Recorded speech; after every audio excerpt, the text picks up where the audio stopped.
We're now joined by Kiran Handa-Gaudioso, who's CEO of United Way of Northern New Jersey. Kiran, good to see you.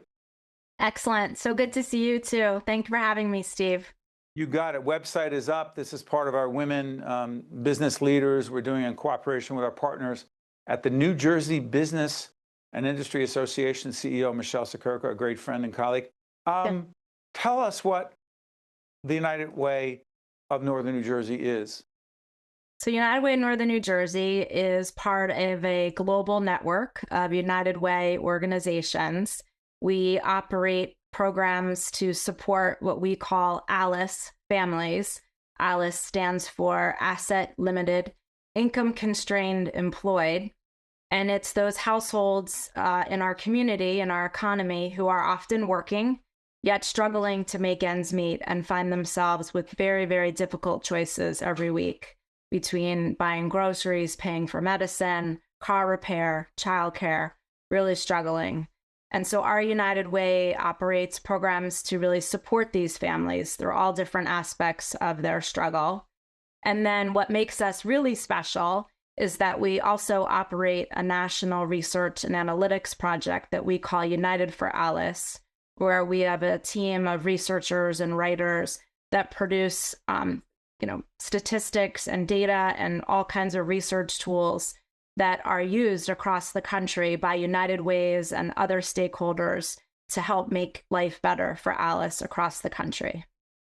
Kiran, you understand a little bit about an Alice related family, whatever that means, asset limited, income constrained, employed.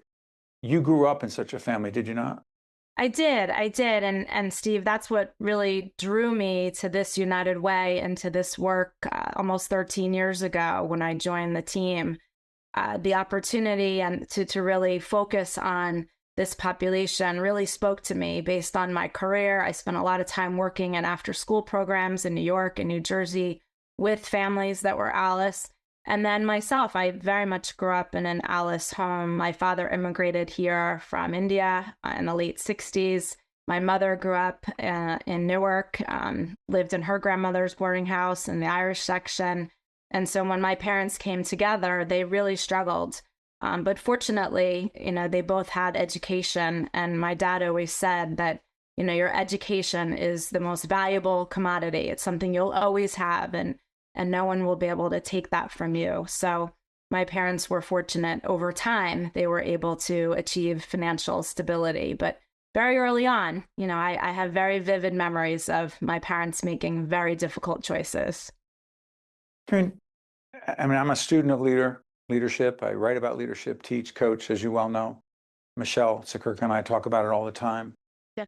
The challenges of leadership, the joys, the struggles of leadership, the loneliness of leadership. And I'm not trying to make it sound like, oh my God, it's such a terrible life, because we chose it. Did you see yourself as a leader growing up as a kid? Like, I'm going to be a CEO one day. And by the way, don't have to be a CEO to be a leader. Did you see yourself at the core, I'm a leader?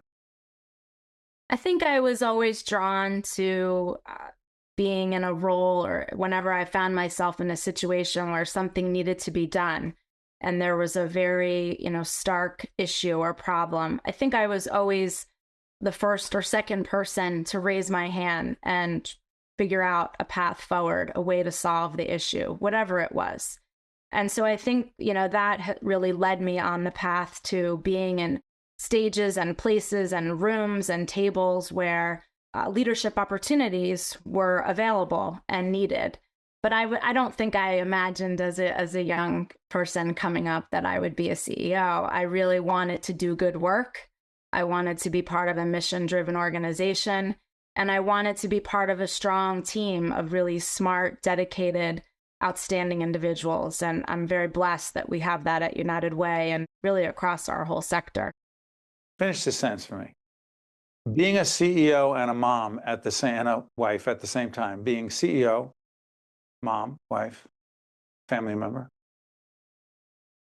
is so challenging because I think there's an expectation that's created from a variety of sources that women can do it all with the same level of performance at the same time.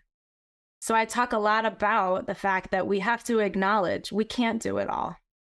Something is always has to give. We need help, we need support, we need resources, and we need to give ourselves grace that we can't do it all, and also give ourselves permission to let something go and know that we can't do everything at the same time. I was fortunate enough to come into the CEO role when my children were in college and really, on their path to independence. I don't think I would have been able to work the way I do and lead the way I do when my kids were, in the height of, schedules and drop-offs and after school and homework. I wouldn't have been able to do it and be the kind of mom. Curious about this. Discrimination toward women in the C-suite, still there? Yes. Make the case.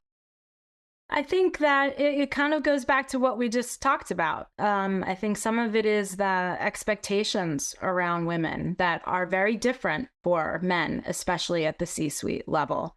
And some of that is kind of internalized, expectations and pressure that we put on ourselves. But there is also just an inherent difference the way a woman CEO is treated compared to a man CEO. We don't question whether a man is going to get home for a baseball game or back to school night. But when a woman misses that, it's noticed. And there's typically some kind of comment about it.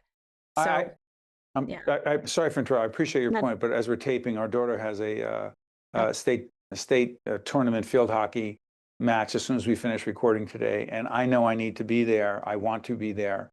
But I will say this, I'm glad that the pressure is a little bit more on dads and husbands, but it ain't the same. Meaning there is definitely more pressure on women. Before I let you go, I'm going to try this. In our nonprofit, I have to rate 24/7. I'm raising money. You too? Yes, all day, every day. Can we admit that it sucks? It does. It's incredibly. It's very, very challenging, especially now. Harder. Let me ask you this, from your point of view. I find it hard, but I've been doing it for 30 plus years and I have to keep doing it. And I'm glad to do it because we get to do this work. Right. Do you think it's even harder for women to raise money in the corporate foundation world? I don't think so. I don't. Okay. I don't really see that playing out there. I think it's hard in general. I think it's multi-year, unrestricted, general ops funding, very challenging. I will say where we have success is when we really bring a group of partners, stakeholders, funders together to co-create, right? You know that, Steve. Design and build something together. That's the fun money to raise, I like to say. But it is very challenging, and we're feeling it for sure. No money, no mission, but we have no choice. That's what we signed up for. Kiran, I want to thank you so much. Keep doing important work with your colleagues at the United Way, and we thank the NJBIA, Michelle Sakirker, and our colleagues for helping us produce this Women Business Leader Series. Thank you, Kiran. All the best. Thank you. Appreciate you. Appreciate you. Stay with us. We'll be right back. One-on-One with Steve Adubato is a production of the Caucus Educational Corporation. Funding has been provided by NJ Best, New Jersey's 529 College Savings Plan, Seton Hall University, Hackensack Meridian Health, Valley Bank, New Jersey Board of Public Utilities, PSEG Foundation, Robert Wood Johnson Foundation, the Russell Berry Foundation, and by the Northward Center. Promotional support provided by ROINJ and by New Jersey Globe. Great drive fuels the leaders of tomorrow and today. Great vision paves the way for a brighter future. Great ambition goes places, moving onward and upward. Great empathy finds strength in kindness and in each other, working together to create something bigger than they ever imagined. Great minds can change the world, and great minds start at Seton Hall.